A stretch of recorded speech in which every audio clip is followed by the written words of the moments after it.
JGP Angkatan 10 Kabupaten Takalar akan melakukan demonstrasi kontekstual modul 2.3 coaching dalam supervisi akademik. Saya sendiri Kasmawati dari UPT SMA 11 Takalar. Saya sendiri Kasmawati dari UPT SMA 11 Takalar berperan sebagai observer, dan rekan saya Aswan dari UPT SMPN Santa Kombes sebagai coach, serta rekan saya Krisnawati dari UPT SMP Negeri 3 Polombakeng Utara selaku coach. Selamat menyaksikan. menyaksikan. Ya. Oke, bekerja lidah.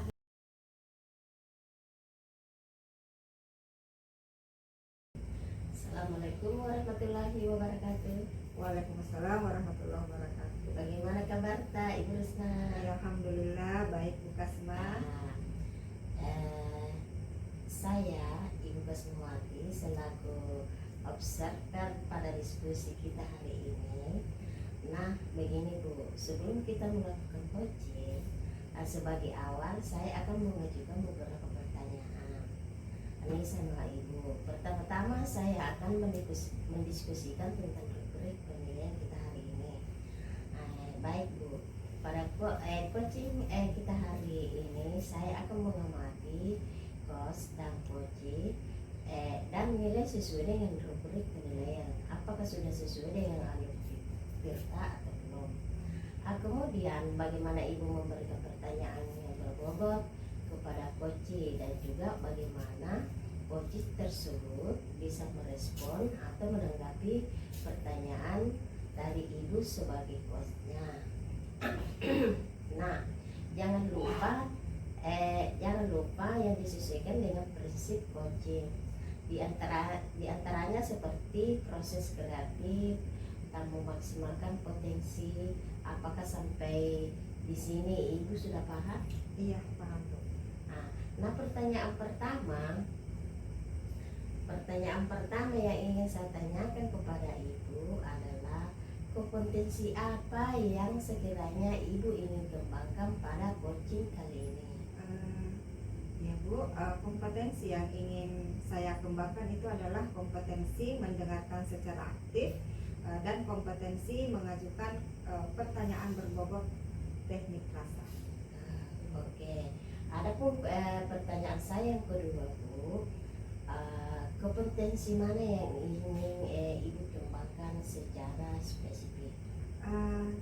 Yang ingin saya kembangkan secara spesifik itu adalah mendengarkan secara aktif coach saya, menggali informasi satu sama lain dan menemukan solusi. Terakhir Bu, indikator yang bagaimana yang ingin Ibu lakukan pada proses coaching kali ini?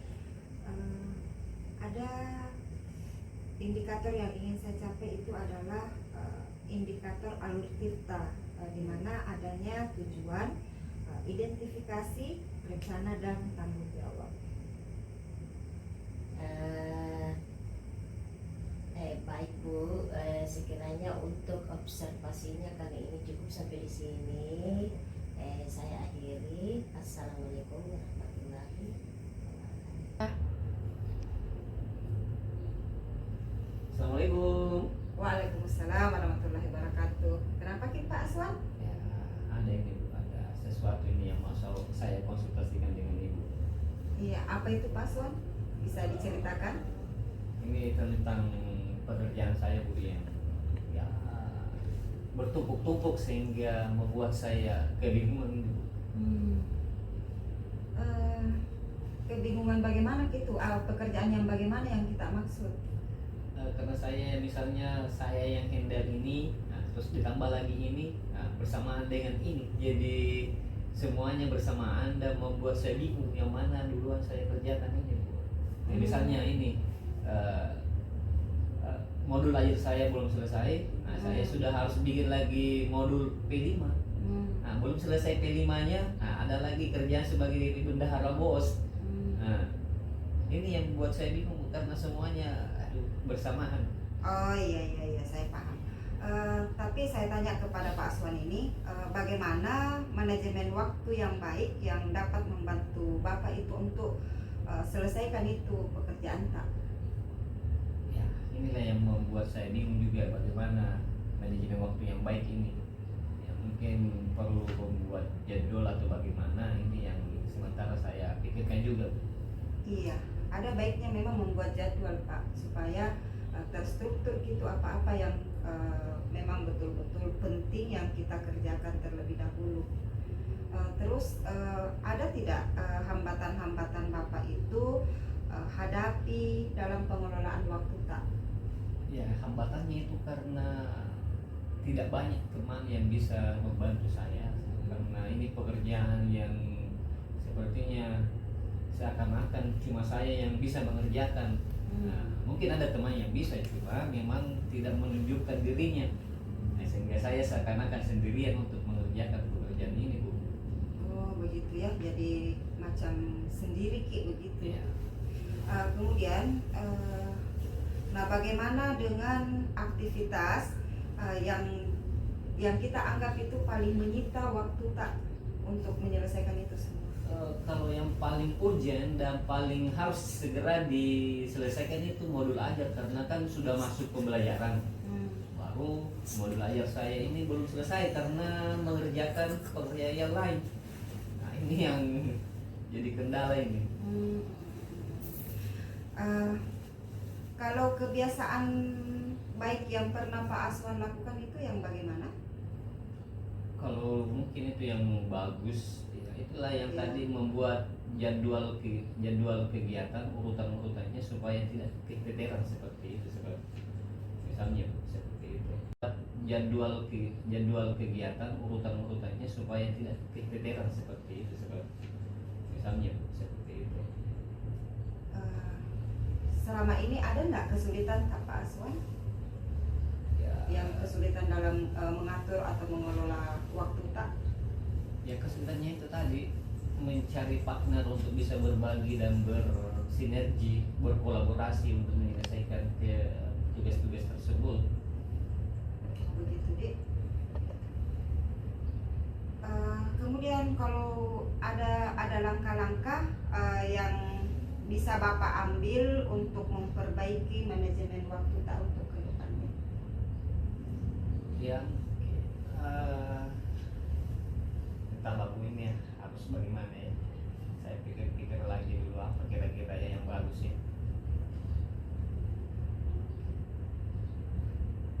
Ya itu yang mungkin paling utama, itu yang membuat jadwal kegiatan bagaimana supaya bisa terstruktur, bisa ada deadline antara satu pekerjaan dengan pekerjaan lain, itu segera diselesaikan.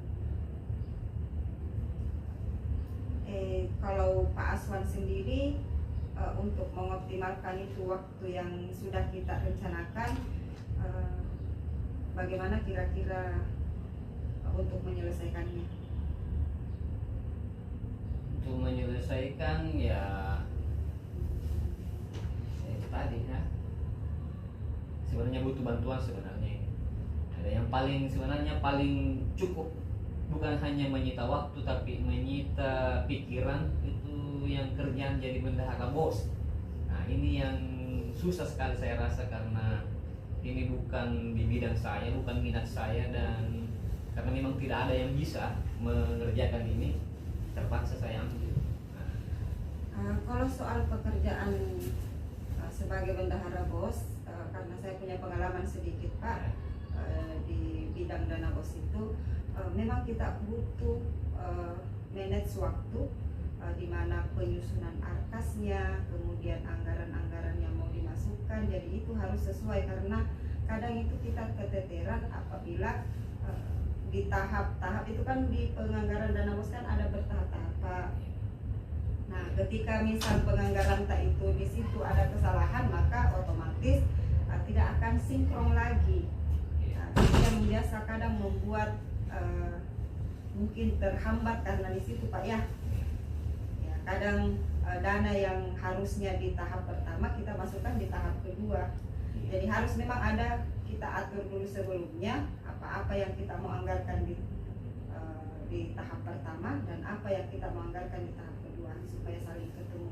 Ya, ya ini kendalanya karena memang saya bendahara baru sehingga terpaksa saya ambil. Kalau soal pekerjaan sebagai bendahara BOS, karena saya punya pengalaman sedikit Pak di bidang dana BOS itu, memang kita butuh manage waktu, di mana penyusunan arkasnya, kemudian anggaran-anggaran yang mau dimasukkan, jadi itu harus sesuai karena kadang itu kita keteteran apabila di tahap-tahap itu kan di penganggaran dana BOS kan ada bertahap-tahap Pak. Nah, ketika misal penganggaran tak itu di situ ada kesalahan, maka otomatis tidak akan sinkron lagi. Nah, itu yang biasa kadang membuat mungkin terhambat karena di situ Pak ya. Ya kadang dana yang harusnya di tahap pertama kita masukkan di tahap kedua. Jadi harus memang ada kita atur dulu sebelumnya apa-apa yang kita mau anggarkan di tahap pertama dan apa yang kita mau anggarkan di tahap kedua supaya saling ketemu. Ya, ya ini kendalanya karena memang saya bendahara baru sehingga jalan-jalan ini saya belum tahu, belum hafal. Ya, saya harus sebenarnya untuk mencari-cari cara untuk bisa tahu ini jalan-jalannya. Saya mesti banyak konsultasi dengan orang-orang lain. Iya betul Pak. Yang lama-lama juga yang kami ini sudah yang lama itu masih sama. Cuman yang namanya mau belajar ya itu tidak ada masalah Pak. Insya Allah kalau misal Bapak sudah schedulekan itu, sudah susun bagus-bagus, pasti akan terakomodir itu semua kendala-kendala tak. Ada tidak? Ya Pak, untuk prioritas waktu untuk tugas-tugas tak dalam meningkatkan efisien waktu itu, bagaimana cara Bapak mengaturnya? Selama ini saya tidak ada perencanaan untuk menyelesaikan tugas karena biasanya yang mana yang saya bisa laksanakan itu yang saya laksanakan. Tidak ada yang bilang ini dulu, cuma ketika ada tugas tentang ini ya saya jalankan saja dulu itu. Ada lagi ini ya jalankan itu lagi. Jadi ya berjalan tanpa rencana sebenarnya Bu. Tidak ada pengaturan waktu, jadi itulah yang jadi kendala sebenarnya. Iya, ini sih bagian dari kendalanya. Tapi ada tidak ide-ide tak untuk ambil ke itu suatu alat? Sekarang kan sudah zaman modern ya, ada alat teknologi yang bisa digunakan. Ada kira-kira ide yang terbersit di pikirannya Pak Aswan untuk menggunakan itu sebagai pengelolaan waktu tak nanti? Ya, mungkin yang bisa saya gunakan itu yang misalnya aplikasi reminder ya. Reminder ini untuk mengingatkan bahwa saya harus kerja ini. Iya betul. Bapak sudah mempunyai ide untuk menggunakan teknologi, salah satunya dia Remember ya. Kemudian apa bentuk komitmen tak untuk supaya apa yang sudah Bapak rencanakan itu bisa berjalan secara rutin? Ya, untuk menjaga konsistensi saya ya mungkin saya harus menegaskan dalam pikiran saya bahwasanya ketika saya terlambat maka segalanya akan menjadi kacau. Jadi saya harus selesaikan semua tepat waktu agar semua kendala teratasi. Tidak muncul lagi persoalan sesudahnya. Betul. Tapi bagaimana cara tak untuk memastikan bahwa Bapak ini tetap konsisten dengan rencana yang sudah kita buat? Sepertinya saya perlu pengingat dari teman sejawat atau ke atasan untuk mengingatkan akan kegiatan yang harus saya selesaikan. Nah, siapa yang lebih tepat untuk mengingatkan Bapak? Karena ada beberapa yang tadi Bapak sebutkan. Ya kan sudah saya gunakan aplikasi. Ya. Saya juga bisa meminta teman untuk mengingatkan saya, dan mungkin yang paling kuat pengaruhnya adalah atasan untuk memberikan deadline ke saya, dan mungkin mungkin yang paling kuat pengaruhnya adalah atasan untuk memberikan deadline kepada saya. Oke, iya. Karena kalau ada ronrongan dari atasan itu kan otomatis ya, mau tidak mau kita harus kerja Pak ya. Iya. Iya. Terus bagaimana Bapak mengatasi tantangan atau hambatan yang siapa tahu ke depan itu akan muncul? Mungkin kedepannya ini tantangan terbesar adalah konsistensi, karena segala persoalan yang ketika kita ingin mengatasinya itu mesti butuh konsistensi. Ya inilah yang kadang kita bersemangat tiba-tiba down karena ada persoalan lain, tiba-tiba jadi down lagi. Ya ini yang konsistensi yang perlu dijaga. Iya. Ya. Jadi betul Pak ya, konsistensi yang mesti kita jaga supaya rencana-rencana yang sudah kita buat, yang sudah kita rencanakan itu bisa berjalan dengan tepat. Semoga Bapak tadi mengatakan bahwa ada pengingat dan dibanding memakai aplikasi, teman sejawat dan bahkan sampai ke atasan itu bisa membantu supaya persoalan Bapak itu yang manajemen waktu Bapak itu bisa teratasi. Ya, Pak. Mungkin itu yang bisa saya berikan solusi Pak. Terima kasih atas kedatangannya Bapak mempercayakan kepada saya untuk membantu mencari solusi yang tepat. Ya, saya juga terima kasih Bu atas waktu yang disediakan untuk saya untuk menerima keluh kesah saya. Iya Pak, sama-sama. Semoga bernilai ibadah buat Ibu Amin. telah membantu saya. Iya Pak, kasih banyak. Oke, Assalamualaikum warahmatullahi wabarakatuh. Waalaikumsalam warahmatullahi wabarakatuh. Setara dengan kosnya Ibu. Ibu juga sudah membangun proses kreatif dan memaksimalkan potensi. Ibu juga sudah menerapkan alur tirta yang terdiri dari tujuan, identifikasi, rencana, dan tanggung jawab. Karena di akhir tadi saya melihat Ibu kembali menanyakan kepada kosnya Pak Ibu untuk jadwal pertemuan berikutnya untuk membahas tindak lanjut dan refleksi dari solusi yang tadi. Kemudian pertanyaan kedua adalah kompetensi apa lagi yang ingin Ibu kembangkan berdasarkan hasil melakukan coaching yang barusan Ibu lakukan? Kompetensi yang ingin saya kembangkan berdasarkan hasil melakukan coaching tadi itu adalah memperdalam alur tirta, yang dimana alur tirta itu mencapai tujuan, identifikasi, rencana, dan tanggung jawab. Mantap Bu. Jadi demikian pertanyaan saya selaku observer Ibu dalam proses coaching kali ini. Sukses untuk proses coaching berikutnya. Saya pamit. Assalamualaikum warahmatullahi wabarakatuh. Waalaikumsalam warahmatullahi wabarakatuh.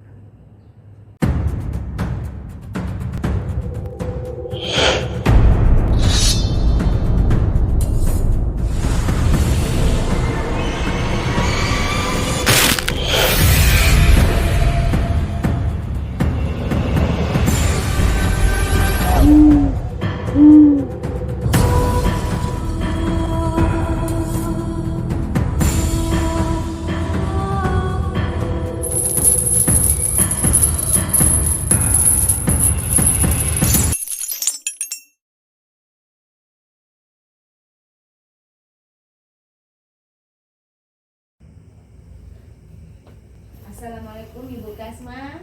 Waalaikumsalam. Bagaimana kabarnya Bu? Alhamdulillah baik. Oke, jadi perkenalkan saya Nur Hidirayanti Habil selaku observer pada kegiatan hari ini. Nah, sebelum Ibu melakukan coaching, sebagai awal saya akan mengajukan beberapa pertanyaan.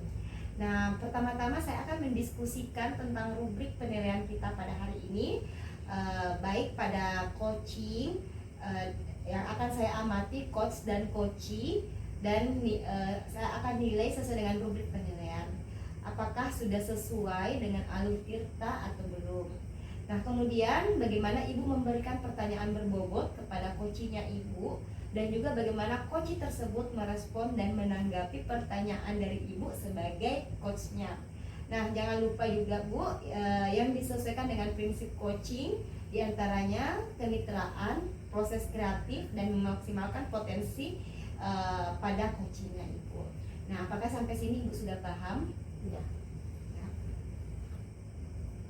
Oke. Nah, jadi pertanyaan pertama saya yang akan saya tanyakan kepada Ibu adalah kompetensi apa yang akan Ibu kembangkan pada coaching kali ini? Jadi kompetensi yang akan ingin saya kembangkan pada kali ini adalah kompetensi mendengarkan secara aktif, kemudian mengajukan pertanyaan yang berbobot dengan teknik rasa. Oke. Nah, kemudian pertanyaan kedua, kompetensi mana yang ingin Ibu kembangkan secara spesifik? Nah, jadi kali ini saya akan mengembangkan kompetensi mendengarkan secara aktif coach saya, kemudian berikutnya menggali informasi, berlanjut sama-sama menemukan solusi.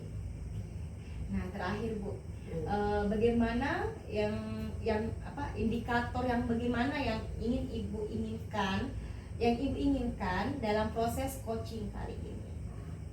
Jadi indikator yang saya ingin capai pada kali ini yaitu alur tirta, yaitu tujuan, identifikasi, rencana, dan tanggung jawab. Oke, jadi itu adalah indikator yang ingin Ibu capai. Jadi sekian dulu untuk pra-observasinya Bu. Silahkan Ibu lanjutkan ke proses coachingnya dengan coachingnya Ibu. Semoga sukses dengan proses coachingnya. Saya pamit mengobservasi Ibu. Assalamualaikum warahmatullahi wabarakatuh. Waalaikumsalam. Assalamualaikum Ibu Kasma. Waalaikumsalam Pak Sudar. Pak Sudar, ada apa nih tumben mencari saya? Begini Bu Kasma, hari ini saya memberikan layanan bimbingan klasikal di kelas. Namun membuat saya galau di kelas tersebut adalah kurangnya partisipasi siswa atau keaktifan siswa dalam layanan yang saya berikan.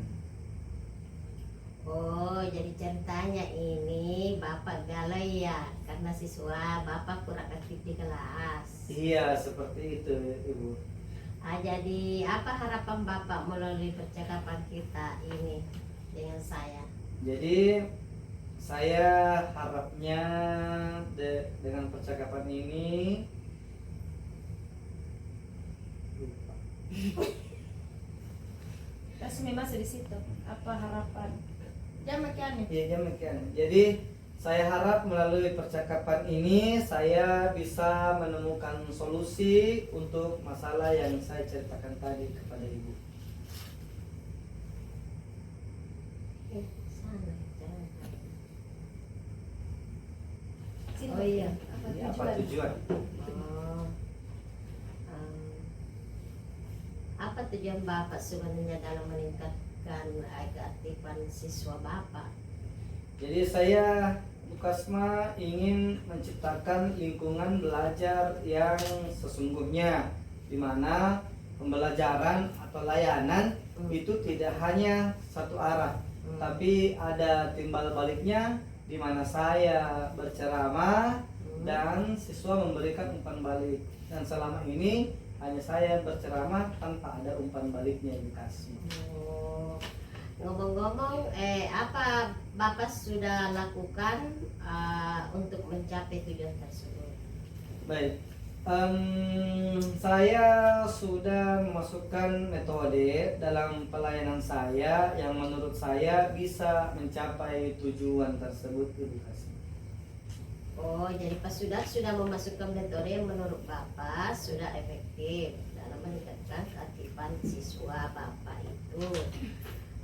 Bagus menurut saya Pak, karena Bapak sudah ada penanganan sebelumnya. Nah, dari skala 1 sampai 10, kira-kira di mana posisi Pak Sudar dengan metodenya dalam mencapai tujuan tersebut. Nah, baik Bu, dari metode pelayanan yang saya berikan, mungkin sepertinya posisi saya itu masih di posisi 5 atau 6 Bu. Oh, Pak Sudan harapannya berada di posisi angka berapa? Kalau saya berharap itu mungkin di sekitar nomor 8 mungkin.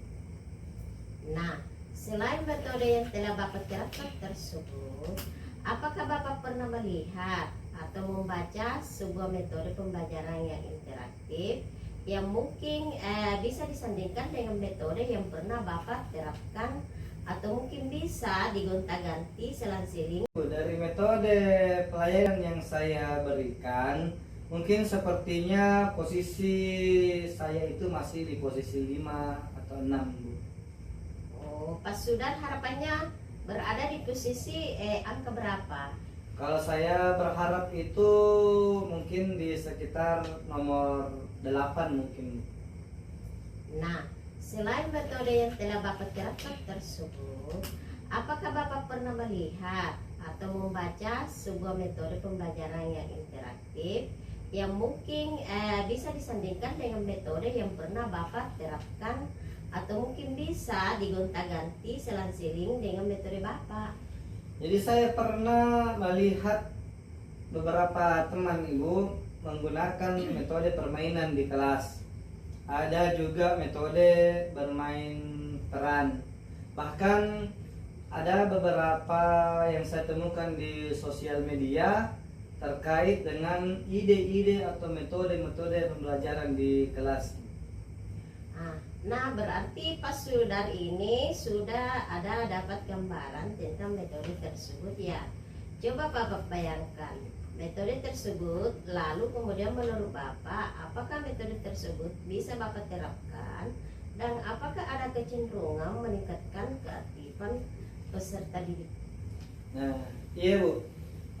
Saya rasa memberikan metode bermain peran atau berbasis games dapat membuat peserta didik saya itu lebih semangat mengikuti pelayanan dan pembelajaran bisa berjalan dua arah. Jadi saya mungkin bisa berceramah, sudah ada beberapa peserta didik yang memberikan timbal balik. Jadi kira-kira apa tantangan Bapak yang dihadapi dalam menerapkan metode tersebut?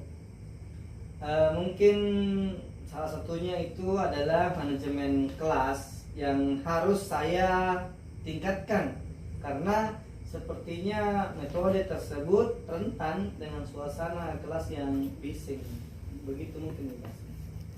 Wow, keren Pak. Bapak sudah bisa membayangkan manfaat dan metode tersebut. Apakah Bapak sudah ada gambaran kira-kira metode tersebut mau Bapak terapkan kapan dan intensitasnya? Apakah setiap jam pembelajaran atau bagaimana Pak? Jadi sepertinya saya akan menerapkan sesuai kebutuhan Bu, atau sesuai materi. Misalnya ada beberapa pembelajaran mungkin karakter, itu bisa bermain peran, mungkin seperti itu Ibu. Nah sekarang menurut Pak Sudar, apakah Bapak sudah mendapatkan manfaat dari percakapan ini? Sangat mendapatkan banyak manfaat Ibu dari percakapan kita. Alhamdulillah, kita sudah menemukan solusi. Bapak juga tadi sudah bisa membayangkan kendala dan cara Bapak menghadapi kendala tersebut. Nah sekarang kira-kira kita bisa bertemu lagi Pak untuk membicarakan keberhasilan dan solusi yang sudah kita temukan tadi untuk meningkatkan keaktifan peserta didik. Baik, metode pembelajaran di kelas. Nah berarti Pak Sudar ini sudah ada dapat gambaran tentang metode tersebut ya. Coba Bapak bayangkan metode tersebut, lalu kemudian menurut Bapak, apakah metode tersebut bisa Bapak terapkan dan apakah ada kecenderungan meningkatkan keaktifan peserta didik? Nah, iya Bu. Saya rasa memberikan metode bermain peran atau berbasis games dapat membuat peserta didik saya itu lebih semangat mengikuti pelayanan dan pembelajaran bisa berjalan dua arah. Jadi saya mungkin bisa berceramah, sudah ada beberapa peserta didik yang memberikan timbal balik. Jadi kira-kira apa tantangan Bapak yang dihadapi dalam menerapkan metode tersebut? Mungkin salah satunya itu adalah manajemen kelas yang harus saya tingkatkan, karena sepertinya metode tersebut rentan dengan suasana kelas yang bising. Begitu mungkin Mas. Wow, keren Pak. Bapak sudah bisa membayangkan manfaat dan metode tersebut. Apakah Bapak sudah ada gambaran kira-kira metode tersebut mau Bapak terapkan kapan dan intensitasnya? Apakah setiap jam pembelajaran atau bagaimana Pak?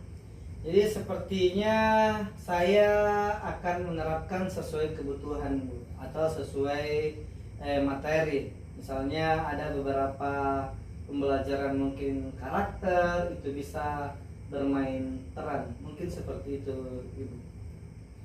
Nah sekarang menurut Pak Sudar, apakah Bapak sudah mendapatkan manfaat dari percakapan ini? Sangat mendapatkan banyak manfaat Ibu dari percakapan kita. Alhamdulillah, kita sudah menemukan solusi. Bapak juga tadi sudah bisa membayangkan kendala dan cara Bapak menghadapi kendala tersebut. Nah sekarang kira-kira kita bisa bertemu lagi Pak untuk membicarakan keberhasilan dan solusi yang sudah kita temukan tadi untuk meningkatkan keaktifan peserta didik. Baik Ibu, setelah saya menerapkannya di pembelajaran atau pelayanan selanjutnya, saya akan segera menghubungi Ibu Kasma untuk kita sama-sama merefleksi terkait kegiatan-kegiatan yang telah saya terapkan sebelumnya. Oh iya Pak, siap. Terima kasih Pak atas sharingnya hari ini. Saya juga berterima kasih kepada Bu Kasma karena percakapan ini membuat saya menemukan solusi yang tepat terkait dengan apa yang saya keluhkan, apa yang saya galaukan terkait dengan keaktifan siswa di kelas Ibu Kasma. Baik, sama-sama Pak. Saya izin dulu masuk di kelas Pak. Baik, terima kasih Bu. Ilmunya sangat bermanfaat hari ini. Iya. Assalamualaikum warahmatullahi wabarakatuh. Waalaikumsalam warahmatullahi wabarakatuh. Terima kasih Bu Kasma. Iya. Assalamualaikum Ibu Kasma. Waalaikumsalam Bu Hijrah. Ya, alhamdulillah Ibu Kasma tadi sudah melakukan proses coaching. Bagaimana perasaan Ibu Kasma pada saat setelah melakukan proses coaching? Setelah saya melakukan coaching dan coach, saya merasa lega. Oke, nah jadi alhamdulillah Ibu sudah menyelesaikan proses coaching tersebut. Selanjutnya saya akan sebagai observer saya akan mengajukan beberapa pertanyaan untuk pasca supervisinya atau pasca observasinya Ibu. Oke, jadi untuk pertanyaan pertama, apa yang sudah Ibu lakukan pada saat melakukan coaching yang menjadi indikator ketercapaian pengembangan yang diinginkan? Yang sudah saya lakukan saat melakukan coaching yang menjadi indikator ketercapaian pengembangan yang diinginkan adalah menerapkan prinsip coach, yaitu membangun kemitraan yang setara, proses kreatif, dan memaksimalkan potensi. Saya juga mengajukan pertanyaan dengan mengadopsi alur percakapan alur kita, yaitu tujuan, identifikasi, rencana, tanggung jawab. Jadi itu merupakan indikator ketercapaian pengembangan yang diinginkan. Dan dari hasil observasi saya selaku observer, apa yang Ibu kembangkan tadi itu sudah tercapai Ibu, di mana dalam Ibu sudah menerapkan prinsip coaching, yaitu membangun kemitraan yang setara, dengan coachingnya Ibu, terus membangun proses kreatif juga dan memaksimalkan potensi dari coachingnya Ibu. Nah, saya juga melihat Ibu sudah mengajukan pertanyaan melalui dengan mengadopsi alur Tirta, tujuan, identifikasi, kemudian rencana dan tanggung jawab. Dimana tadi berdasarkan prosesnya, berdasarkan pertanyaan-pertanyaan yang Ibu sudah sampaikan, alhamdulillah sudah menemukan solusi, bersama-sama menemukan solusi dari permasalahan yang dihadapi oleh coachingnya Ibu. Nah, selanjutnya untuk pertanyaan terakhir Ibu, kompetensi apa lagi yang ingin Ibu kembangkan berdasarkan hasil melakukan coaching yang barusan Ibu lakukan? Jadi begini ya Bu Hijrah, kompetensi yang ingin saya kembangkan berdasarkan hasil coaching yaitu memperdalam alur Tirta, yaitu tujuan, identifikasi, rencana, dan tanggung jawab. Oh iya, jadi kompetensi yang ingin Ibu kembangkan, Ibu akan lebih mempertajam lagi, memperdalam lagi pemahaman tentang alur Tirta tersebut. Oke Bu, cukup. Terima kasih atas waktunya hari ini. Semoga sukses Ibu untuk proses coaching berikutnya, dan semoga pemahaman tentang alur Tirta bisa lebih dikembangkan lagi seperti yang Ibu harapkan tadi.